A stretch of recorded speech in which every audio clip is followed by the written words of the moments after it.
en el que podemos abrir su palabra. Realmente es un privilegio. Y bueno, un título bastante perspicaz para el momento en el que vivimos como país y para el comienzo del año, ¿no? Tristemente, creo que a todos nos ha dado una punzada en el corazón cómo terminó el 2020. No sé si por la pandemia, por la pobreza, por las pérdidas o por la ley del aborto que fue aprobada.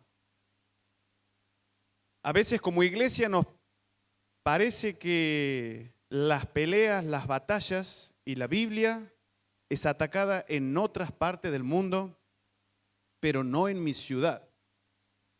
Estos son mentiras. La Biblia tiene más de 2000 y más de años, la verdad de Dios siendo atacada, y nosotros tenemos el privilegio de poder presentarnos delante del Señor para presentar defensa. Esto sin duda no es fácil, pero es un privilegio al que el Señor nos llama, nos motiva y nos exhorta. Por eso quiero invitar a todos que puedan abrir sus Biblias en la carta de 1 Pedro, capítulo 3, un pasaje bastante conocido. Capítulo 3, versículo 14-15. Muy bien, gracias. Ahí los chicos de multimedia me están poniendo en la pantalla. Dice así: mas también si alguna cosa padecéis por causa de la justicia, bienaventurados sois.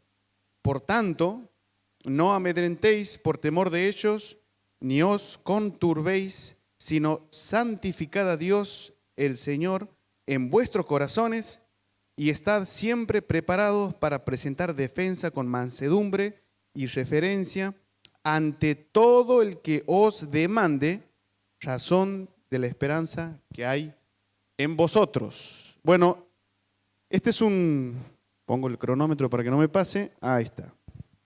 Este es un versículo bastante conocido que habla sobre la defensa de nuestra fe. Ahí la palabrita defensa es en el griego apología, de donde viene la palabra apología que usan los abogados, o bien apologética, que se usa en la parte de teología. La apologética no es más que la defensa de las verdades del cristianismo, es decir, la que tenemos plasmada en la Escritura, ante todo tipo de ataques. Y vamos a ver ciertos puntos que nos van a ayudar a nosotros a presentar o a estar preparados para presentar defensa. Recordando el contexto de la epístola, Pedro está escribiendo en Roma antes de ser ejecutado por Nerón. ¿Qué hizo Nerón? No sé si algunos saben un poco de historia. Nerón quemó una parte de Roma y acusó a los cristianos. O sea, no solamente los cristianos eran perseguidos y torturados, sino que también eran difamados, eran calumniados. O sea, la ciudad, los romanos o las personas que se encontraban habitando en la ciudad de Roma, cualquiera sea su cultura o su procedencia, tenía en mente que el cristianismo no era bueno. Quizás algunos dirán por la vida de esos cristianos, pero otros podrán decir por las ideologías de ese momento. Una de ellas, una de tantas mentiras que hay, fue en el caso, por ejemplo, bien históricamente conocido, donde Nerón, emperador, los acusa diciendo ellos quemaron la ciudad. Hoy en día hay una cantidad abrumadora de mentiras que atentan contra la verdad de Dios. Pero nosotros muchas veces de una manera ingenua nos mantenemos a un costado diciendo, bueno, esto era sabido. Citamos 2 Timoteo capítulo 3, en los últimos tiempos se levantarán falsos maestros, aquellos que ensalcen los placeres, como que todo estaba profetizado, y nos quedamos de brazo cruzado. Pero esto no es la voluntad de Dios. La voluntad de Dios que está plasmada en su Escritura nos manda a nosotros a presentar defensa de las verdades bíblicas. Se me viene en la cabeza Juan 18, 38, donde al Señor lo llevan preso delante de Poncio Pilato y le dicen que tú eres rey. Y el Señor le dice, no, si yo fuera rey, mis siervos hubieran impedido que me detengan. Estoy aquí para dar testimonio de la verdad. Y Pilato le hace una gran pregunta. ¿Qué es la verdad? Bueno, muchas veces nosotros no podemos responder eso. ¿Qué es la verdad? Vivimos en un mundo tan relativista en donde todas las ideas se aceptan, incluso dentro de las iglesias. Eso es un peligro. Ya vamos a mencionar algunas cuestiones de esa, pero vamos al primer punto y vemos que el apóstol Pedro nos exhorta primeramente en un contexto de sufrimiento, dolor y calumnia a no tener miedo. El primer punto es no tengas miedo. Por lo general, cuando a nosotros nos cuestionan de nuestra manera de vivir, se burlan o cuestionan nuestra fe, cuestionan a Dios, su existencia, a Jesús, los milagros, por ahí nos sentimos medio apabullados, tenemos miedo de que no sabemos qué contestar. Muchas veces escuchamos de compañeros, de amigos, cuestionar los valores de las verdades bíblicas.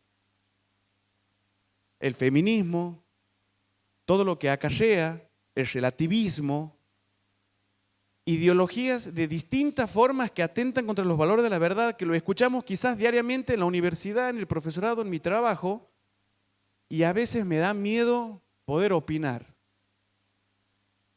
Y el miedo no proviene de que no conozca a Dios, sino muchas veces de que confío más en mis habilidades y talentos que en lo que Dios puede hacer a través de nosotros. Acompáñenme a Hechos capítulo 13, porque justamente, a ver si lo ponemos ahí en la pantalla, más rápido que yo. Hechos capítulo 4, versículo 13.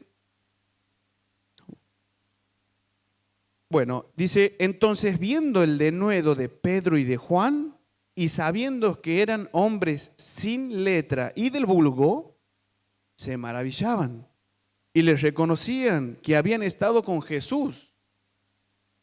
O sea, el mismo hombre que me está escribiendo esta carta, que nos está exhortando a través de la inspiración del Espíritu Santo y que nos está consolando, fue considerado un hombre cualquiera.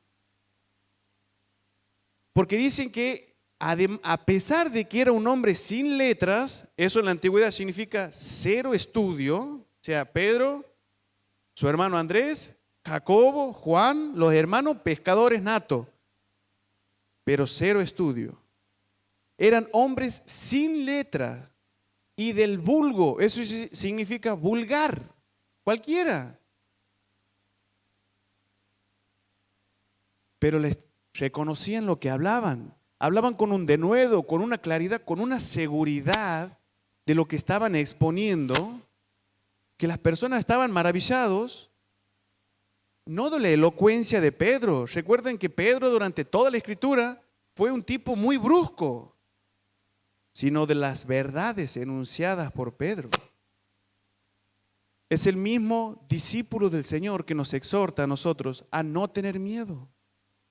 No concentrarnos en nuestras habilidades, en mi capacidad de hablar,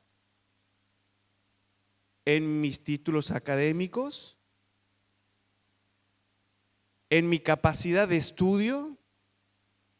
Por el contrario, a mí me encanta, a la Sara, mi hija, le gusta mucho el guerrero David y la reina Esther. Me encanta. Son muy buenos ejemplos de creyentes con coraje. La reina Esther, me quedan las palabras grabadas. Si perezco, que perezca. Una mujer que era nadie. No tenía familia, tenía un solo familiar, que ni siquiera era su padre. Nadie. Criada bien en lo oculto. Reina. Y dio su vida y se atrevió a defender al pueblo de Israel. Por el otro lado está David. David era el más despreciado de su familia. Fue despreciado por su esposa. Fue despreciado por Samuel, por Isaí su padre. Pero cuando él va a la guerra, en el momento que estaba Goliat, ¿qué dijo David? A mí me encanta. ¿Quién es este filisteo incircunciso que está insultando al pueblo de Dios? El tipo mostró coraje. Independientemente que era despreciado por todo, ¿te das cuenta? Capaz que tu familia, tus amigos no te valoran, no creen que sos una persona que sobresales en algunas cualidades académicas, mentales o físicas, pero Dios tiene planes maravillosos para usarnos, independientemente de lo que vos creas. No hay que tener miedo, sino un corazón rendido para defender las verdades de Dios. El segundo punto que podemos ver en el capítulo de 1 Pedro 3 es santificar a Dios, ¿no? Volvemos ahí a 1 Pedro capítulo 3, versículo 15, dice: sino santificad al Señor en vuestro corazón. Bueno, qué desafío ese, mi querido. Santificar a Dios significa poner a Dios en el trono de mi corazón, de mi vida. Antes que alguno de nosotros pretenda o desee o quiera defender el Evangelio, tiene que estar seguro de su fidelidad al Evangelio. ¿Se da cuenta? Más bien, dice Pedro, santificad a Dios en vuestros corazones. Saca lo demás, pone a Dios en el centro de tu vida. Y todo lo demás, diría una paráfrasis, que haga fila. Y todo lo demás, sujetalo a Dios. Pone a Dios en el centro de tu vida. ¿Por qué esto es muy importante? Porque en el contexto que se escribe la carta, que les invito a leerla entera, si usted está renegando con injusticia, con sufrimiento, es la porción, no sé si ideal, pero completa, que trata ese tema. Injusticia, sufrimiento, abuso. Tremendo. Es el contexto de la carta. Los creyentes estaban sufriendo eso: abuso, calumnias, sufrimiento, burlas. Pero aquí la exhortación del Señor dice: santifica a Dios en tu corazón, o sea, ponelo en el medio. ¿Por qué? Mateo 6:24 dice: ninguno puede servir a dos señores. Momentito, lo está hablando en un contexto de amor al dinero. No. La aplicación es para todos. Ninguno puede servir a dos señores. Aborrecerá a uno, amará al otro. Apreciará a uno, despreciará al otro. Eso significa que si nosotros valoramos más nuestro prestigio, vamos a hacer una listita, nuestra fama, nuestro estatus, nuestro apellido, nuestro legado, hagamos una lista. Si valoramos más nuestra vida y todo lo que el mundo ofrece, mi posición, significado personal, realización, metas, no puedo amar a Dios en el medio de mi corazón. No lo puedo poner. Está haciendo fila. Él no tendría que hacerlo. ¿Por qué es tan importante esto? Muchas personas que no creen en Dios o que niegan a Dios, porque son distintos, ¿no? Existen los escépticos, agnósticos, ateos. Hay personas que no creen, hay otras personas que lo niegan directamente. Muchas veces, para atacar la verdad bíblica, recurren a la vida del creyente. ¿Te das cuenta?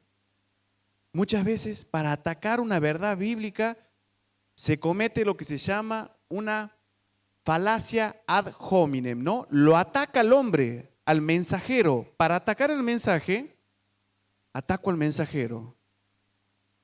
puede ser muy clara mi explicación de las verdades bíblicas, pero mi vida no.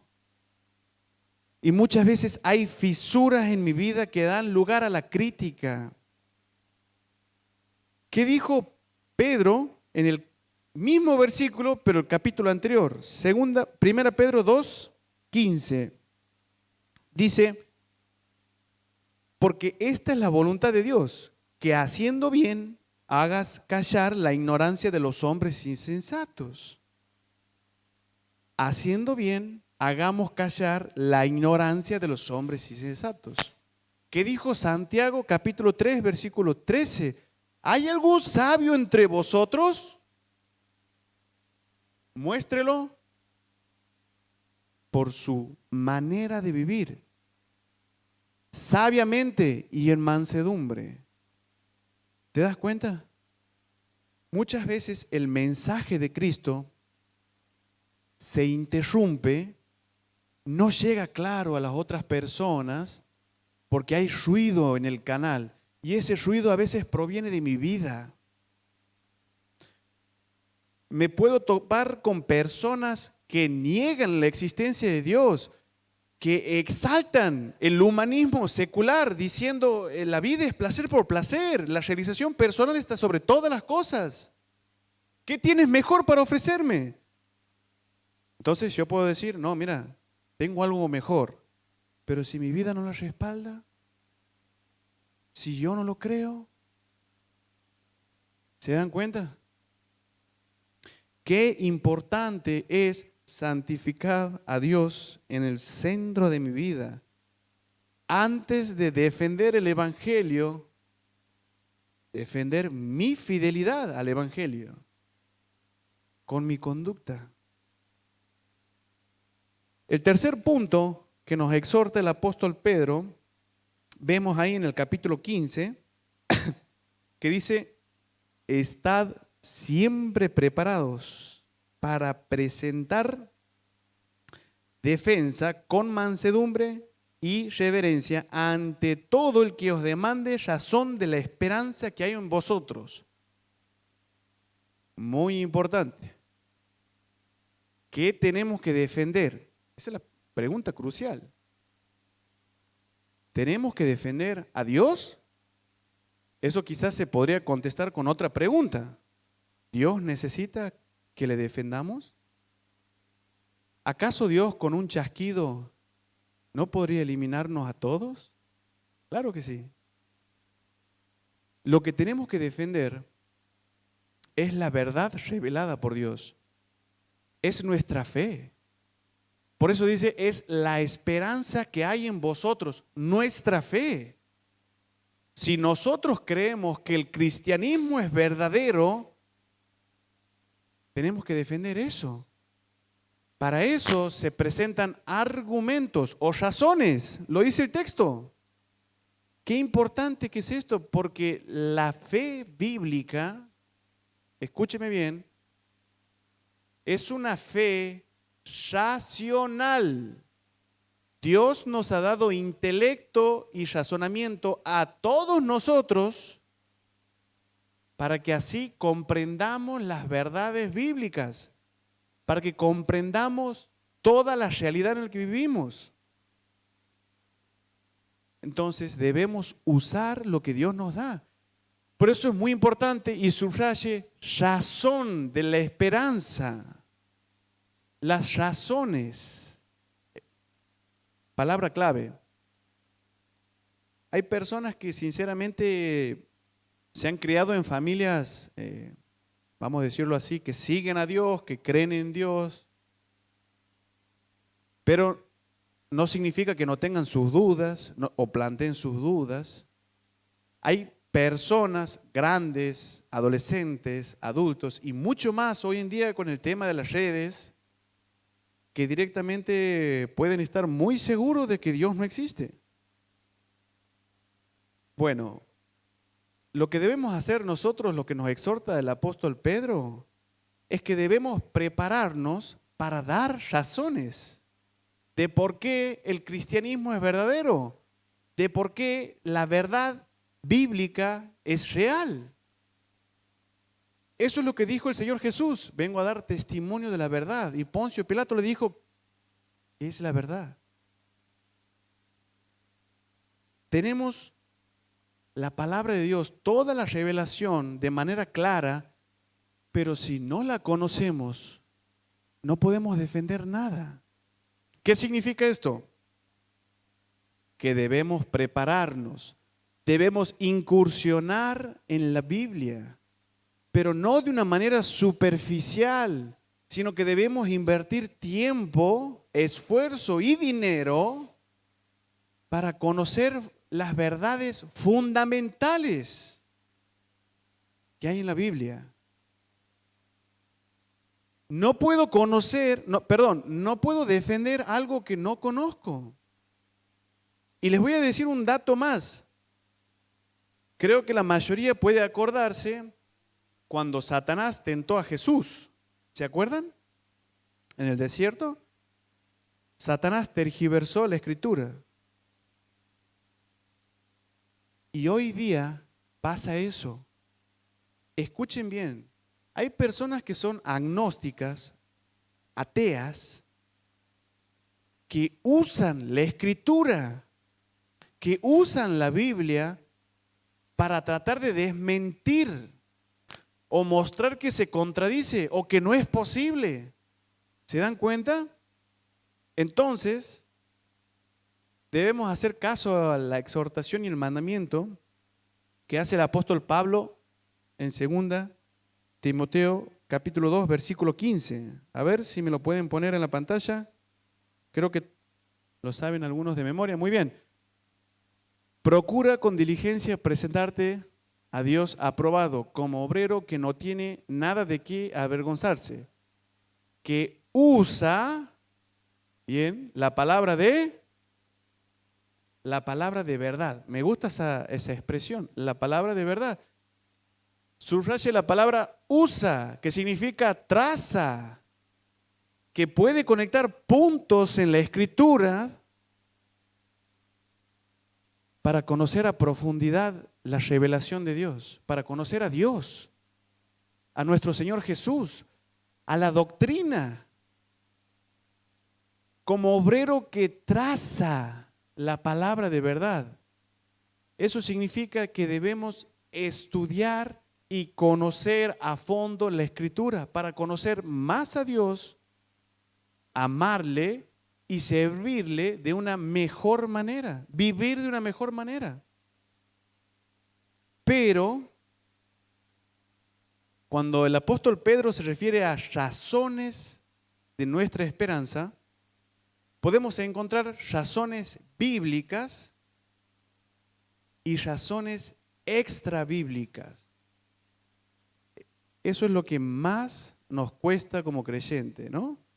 Dar razones extrabíblicas para demostrar, para fundamentar la existencia de Dios, la veracidad de los relatos bíblicos, los milagros, la vida, muerte y resurrección de nuestro Señor Jesucristo.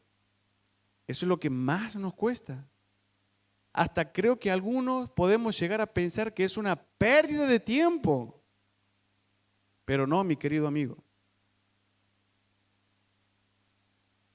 El apóstol Pablo, en el capítulo 17 de Hechos de los Apóstoles, va a Atenas y él estaba caminando. Atenas es una ciudad bastante religiosa, mejor dicho, politeísta, tenían muchos dioses, ¿no? Y tenían una estatua atrás de otra, ¿no? Bueno, los que conocemos los caballeros del Zodiaco, nos imaginamos bastante bien, ¿eh? Tenían una atrás de otra. Y una estatua decía, al Dios no conocido. A Pablo lo invitan al Areópago para debatir con filósofos. Y Pablo en ningún momento agarró los rollos del Tanaj, ¿no? Del Antiguo Testamento sería.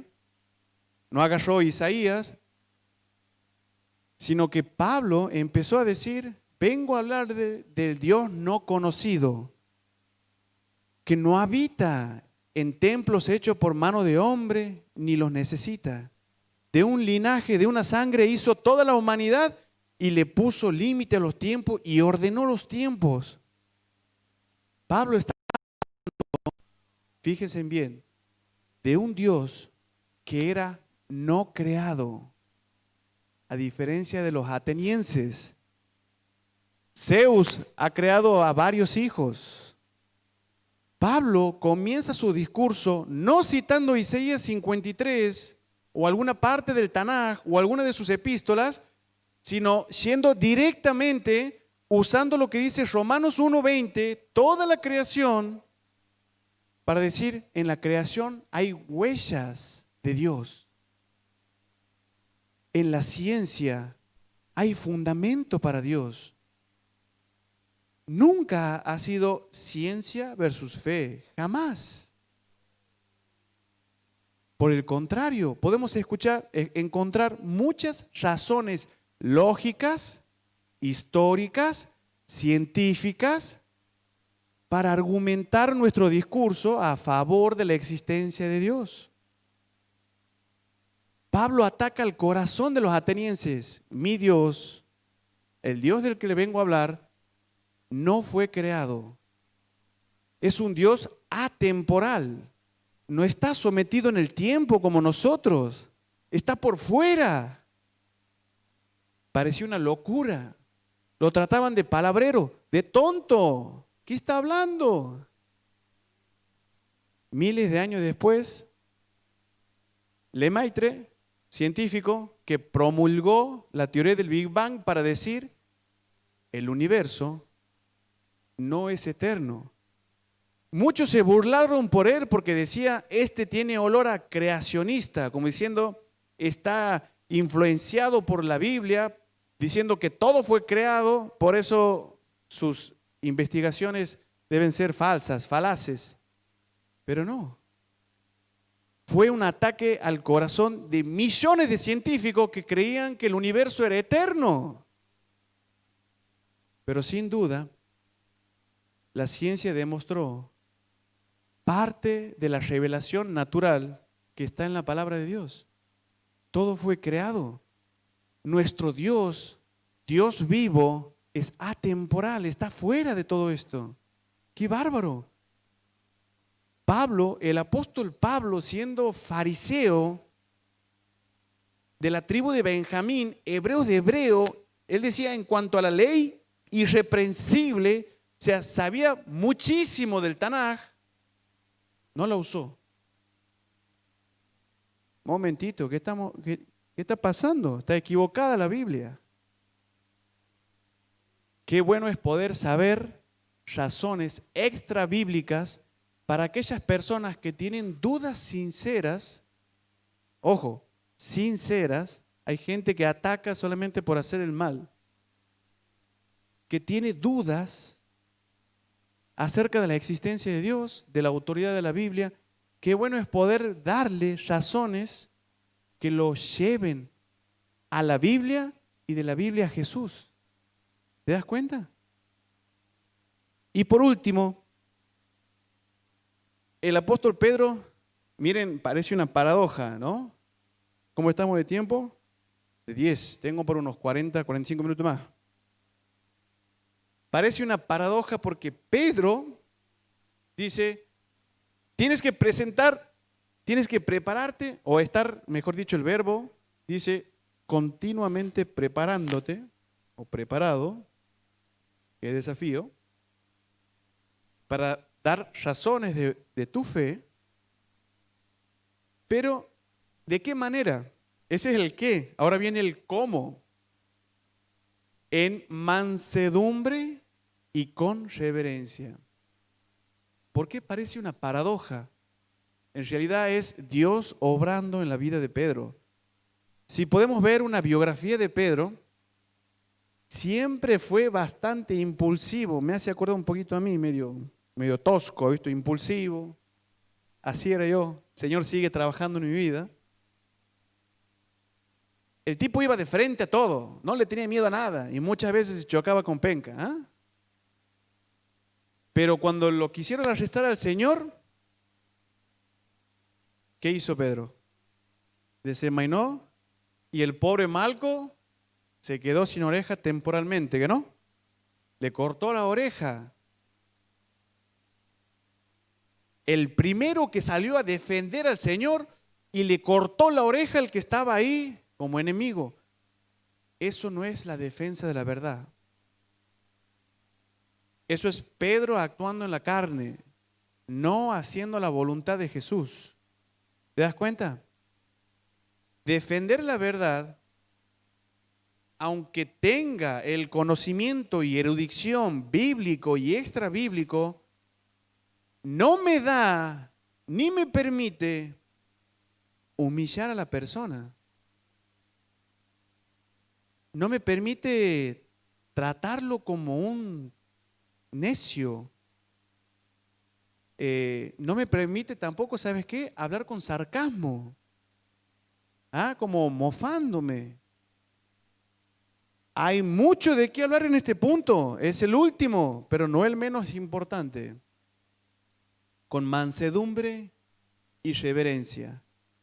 Si una persona cuestiona mi fe, a veces emocionalmente lo primero que hago es airarme, empiezo a levantar el tono de voz y termino atacándolo a la persona. Muchas veces no físicamente, ¿no? La mayoría de veces son con palabras. Humillándolo, haciéndole burla. Muchas veces me rebajo a la actitud de un necio para tratar de ganar una conversación, un debate. Si hay algún creyente que diga, el creyente no debe debatir, tiene que ver la Biblia, hermano. El cómo es lo importante, porque Pablo iba a todas las sinagogas antes de ir a los gentiles y dice la escritura que discutía, o el griego es dialegomai, dialogaba, debatía, les venía a hablar de Jesús, les presentaba argumentos basados en el Tanaj. Eso es un debate con mansedumbre. Es mansedumbre y reverencia, no es sinónimo de un espíritu débil, como que pobrecito, como un temeroso. Mansedumbre es fuerza bajo control. Para que te lo ponga así de una manera gráfica, mansedumbre es como una represa grande, un dique grande, ¿no? Cuando abren las compuertas, el agua sale de una manera imponente, terrible, muchísimo caudal, muchísima fuerza, pero está bajo control, está direccionada. Eso es mansedumbre, es fuerza bajo control. Y la reverencia muestra la clave del mensaje. ¿Por qué tengo que reverenciar a alguien que se burla? A alguien que se mofa de la fe, del cristianismo.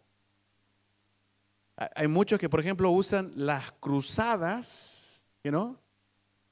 Como diciendo, mira lo que hizo el cristianismo, y se van a las cruzadas y dice, mira toda la matanza, sin tener absolutamente idea.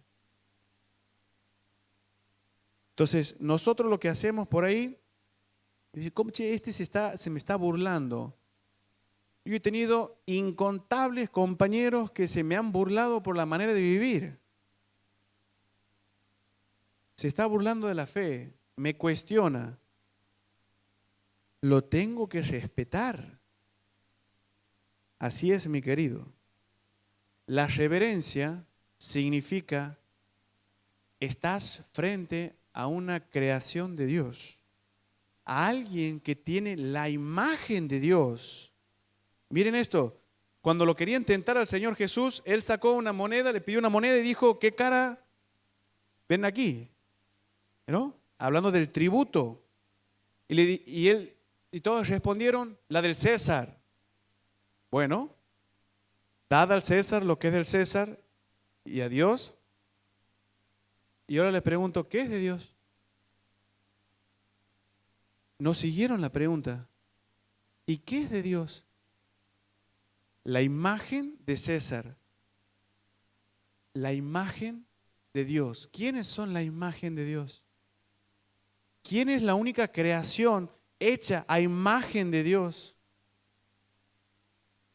El que tengo al frente, el que tengo en el espejo.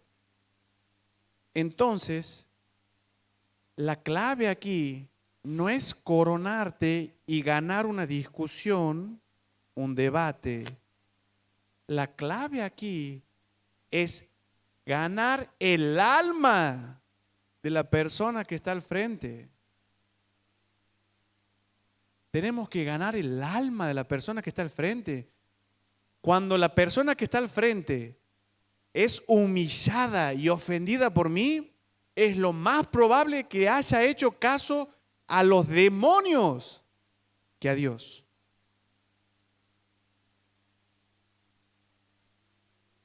Cuando he ofendido, cuando le he demostrado que era un insensato, cuando lo he humillado. Por eso la reverencia es la clave de la defensa.